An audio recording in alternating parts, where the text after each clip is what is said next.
चंदन कितना शीतल होता है, चंदन की लकड़ी ठंडी होती है, लेकिन कोई बिल्कुल अड़ जाए कि हम रगड़ेंगे इसको, रगड़ेंगे रगड़ेंगे रगड़ेंगे, रगड़ता ही जाए तो जानते हो क्या होगा? इतना शीतल होने के बाद भी उसके अंदर चिंगारी फूट पड़ेगी। संत वैसे शीतल होते हैं, लोमस महात्मा है, लेकिन वो इतना उत्तर प्रत्युत्तर कर डाला वो आदमी, इतना तर्क वितर्क कर दिया कि मुनि तन भय क्रोध के चिन्हा। उस बाबा के अंदर भी चिंगारी फूट पड़ी, अग्नि प्रकट हो गई। और उसी गुस्से में उस बाबा ने मुझे बड़ा भयंकर शाप दे दिया, लोमस जी ने। मूर्ख, सठ स्वपक्ष तव हृदय विशाला। तू अपने पक्ष के ऊपर बहुत डटा हुआ है, तो दूसरे की बात नहीं सुनना चाहता है। तो मेरा श्राप है, जो अपना पक्ष ही खाली, अपनी ही बात खाली स्थापित करना चाहता हो, अपना पक्ष आरोपित करना चाहता हो, तेरे अंदर एक हठ है इस बात का, तो जा तू पक्षी हो जा। और पक्षी भी सामान्य पक्षी नहीं, सपद हो पक्षी चंडाला, तो चंडाल पक्षी बने, कौवा हो जा तू। पक्षी माने ही होता है यार जो अपना पक्ष रखे। पक्षी माने क्या? चिड़ैया नहीं, पक्षी माने जो जिद करके अपना पक्ष रखे उसको पक्षी कहते हैं। मतलब पक्षी विपक्षी, पक्ष विपक्ष, तो जो अपना पक्ष रखना चाहे हर बात में वो पक्षी कहलाता है। और श्राप दे दिया, सठ सुपक्ष तो हृदय विशाला, जा तू चंडाल पक्षी कौवा हो जा। और बस कौवा बनने का श्राप दिया, मैं 1 सेकंड में कौवा हो गया, ब्राह्मण से कौवा। भुसुंडी जी बोल रहे हैं, लेकिन मैं कुछ गुस्सा नहीं हुआ। जो राम भक्त होते हैं गुस्सा नहीं होते।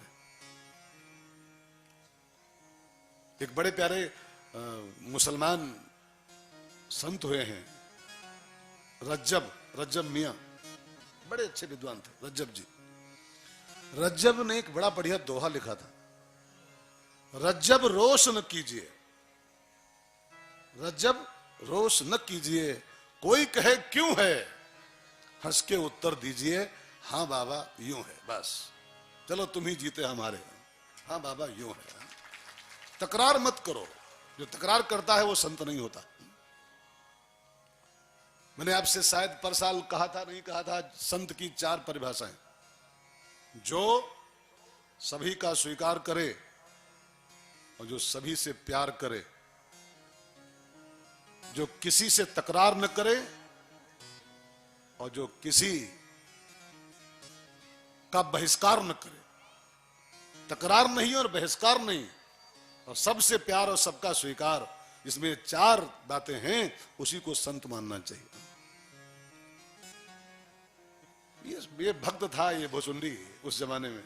अब वो श्राप दे दिए कौवा हो जा, तकरार नहीं किया। लीन श्राप में शीश चढ़ाई, कौवा बन गया, स्वीकार कर लिया। नहीं कछु भय न दीनता आई, न मेरे अंदर कोई डर आ रहा, न कोई दीनता रही कि हाय हाय मैं कौवा हो गया, हाय मैं कौवा हो गया। बस चुपचाप मैं पंख फैलाया और उड़ के चल दिया।